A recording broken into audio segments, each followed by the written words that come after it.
This is a guide on replacing an LCD on the HP 15 notebook PC. To begin, shut down the computer by holding the power button.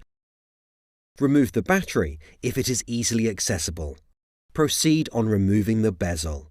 In certain cases, it is held down with 2 or 4 screws in each corner that can be hidden behind either plastic or rubber covers. In this case, there are no bezel screws. Pull away the bezel by the inner edge, starting from the sides. Be gentle and try not to break any of the plastic tabs underneath. Sometimes the bezel may also be glued on the inner edge.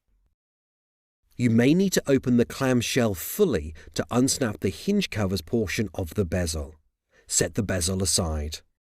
The LCD panel is held in place by 4 Phillips screws, located on the front mounting tabs in each of the corners.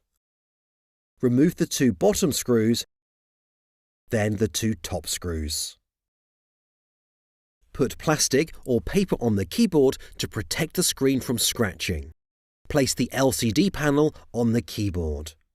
Peel the clear tape securing the video cable. Gently disconnect the video cable. Discard the old panel.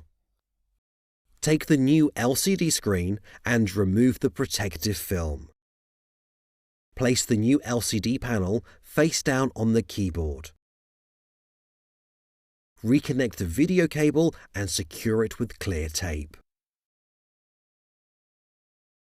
Caution: it is very important not to force any connectors. All connectors are very fragile.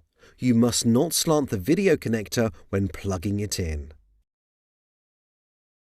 Lift the screen up, aligning it with the back cover. Replace the front LCD mounting screws at the top and the bottom corners. Replace the bezel. Start at the bottom hinge covers and go around the perimeter, snapping its tabs in place. Make sure that the bezel is also glued along the inner bottom edge. Replace the battery. Turn on the laptop. And you're done.